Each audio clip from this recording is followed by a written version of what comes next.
प्यारे देशवासियों, नमस्कार। कोरोना के खिलाफ देश आज फिर एक बहुत बड़ी लड़ाई लड़ रहा है।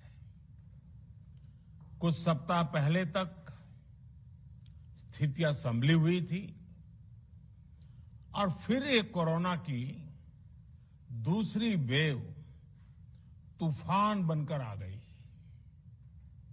जो पीड़ा आपने सही है, जो पीड़ा आप सह रहे हैं, उसका मुझे पूरा एहसास है।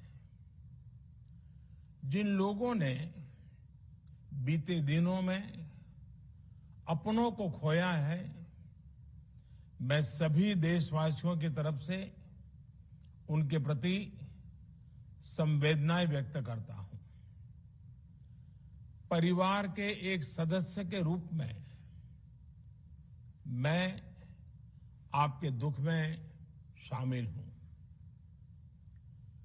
चुनौती बड़ी है, लेकिन हमें मिलकर अपने संकल्प, अपने हौसले और तैयारी के साथ इसको पार करना है।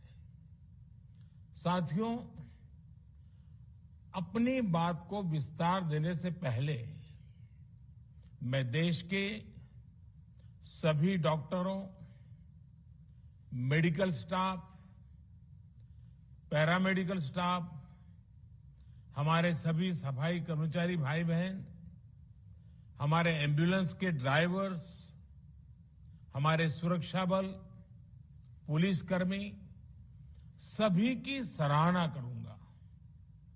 आपने कोरोना की पहली वेव में भी अपना जीवन दांव पर लगाकर लोगों को बचाया था। आज आप फिर इस संकट में अपने परिवार, अपने सुख, अपनी चिंता छोड़कर दूसरों का जीवन बचाने में दिन रात जुटे हुए हैं। साथियों, हमारे शास्त्रों में कहा गया है, त्याज्यम न धैर्यम विदुरेऽपि काले, अर्थात कठिन से कठिन समय में भी हमें धैर्य नहीं खोना चाहिए। किसी भी परिस्थिति से निपटने के लिए हम सही निर्णय लें, सही दिशा में प्रयास करें, तभी हम विजय हासिल कर सकते हैं। इसी मंत्र को सामने रखकर आज देश दिन रात काम कर रहा है। बीते कुछ दिनों में जो फैसले लिए गए हैं, जो कदम उठाए गए हैं, वो स्थिति को तेजी से सुधारेंगे। इस बार कोरोना संकट में देश के अनेक हिस्से में ऑक्सीजन की डिमांड बहुत ज्यादा बढ़ी है। इस विषय पर तेजी से और पूरी संवेदनशीलता के साथ काम किया जा रहा है।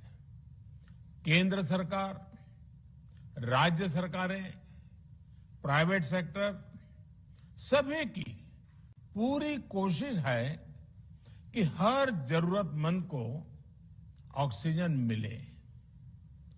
ऑक्सीजन प्रोडक्शन और सप्लाई को बढ़ाने के लिए भी कई स्तरों पर उपाय किए जा रहे हैं।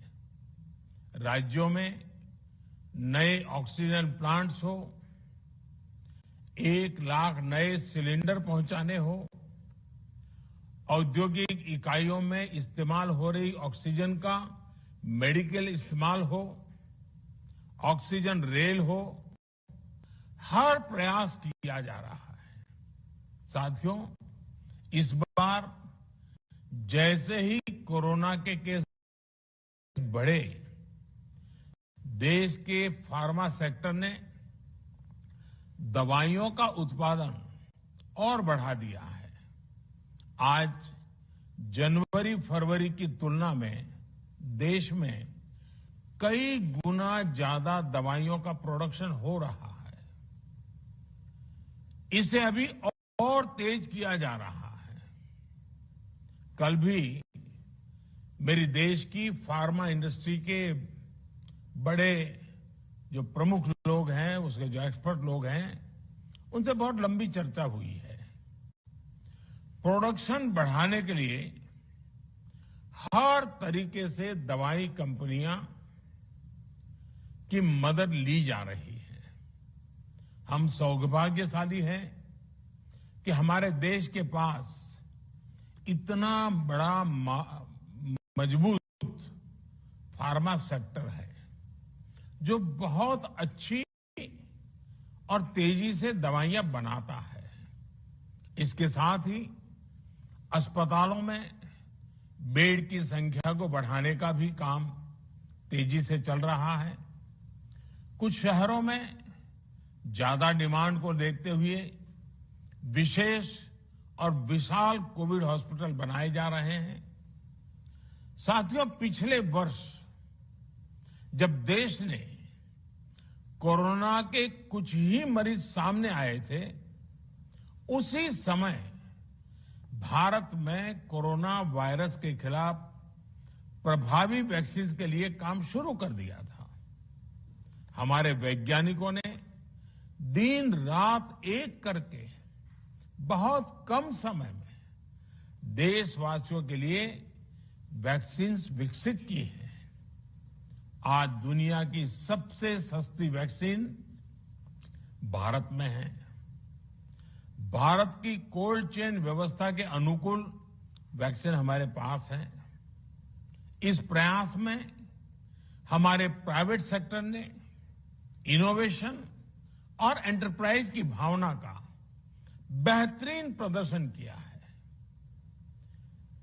वैक्सीन की अप्रूवल्स और रेगुलेटरी प्रोसेसेस को फास्ट ट्रैक पर रखने के साथ ही सभी साइंटिफिक और रेगुलेटरी मदद को बढ़ाया गया है। यह एक टीम एफर्ट है जिसके कारण हमारा Bharat 2 made in India vaccine के साथ दुनिया का सबसे बड़ा टीकाकरण अभियान शुरू कर पाया। टीकाकरण के पहले चरण से ही गति के साथ ही इस बात पर जोर दिया गया कि ज्यादा से ज्यादा क्षेत्रों तक, जरूरतमंद लोगों तक वैक्सीन पहुंचे। दुनिया में सबसे तेजी से भारत में पहले 10 करोड़, फिर 11 करोड़ और अब 12 करोड़ वैक्सीन डोज दिए गए हैं।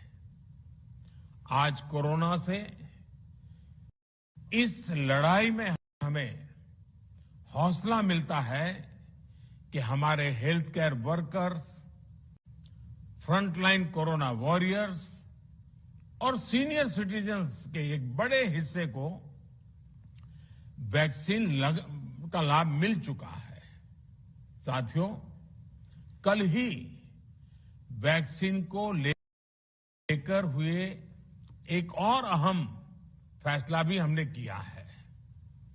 1 मई के बाद से 18 वर्ष के ऊपर के किसी भी व्यक्ति को वैक्सीनेट किया जा सकेगा। अब भारत में जो वैक्सीन बनेगी उसका आधा हिस्सा सीधे राज्यों और अस्पतालों को भी मिलेगा।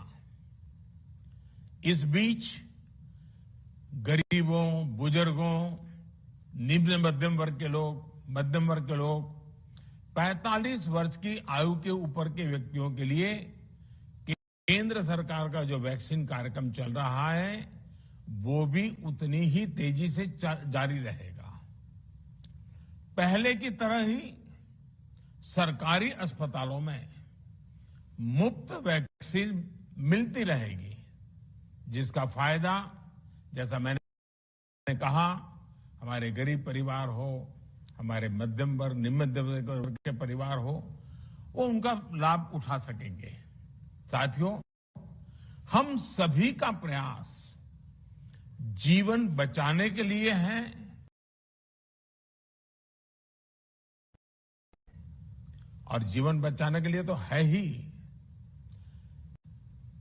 प्रयास से भी ये है कि आर्थिक गतिविधियां और आजीविका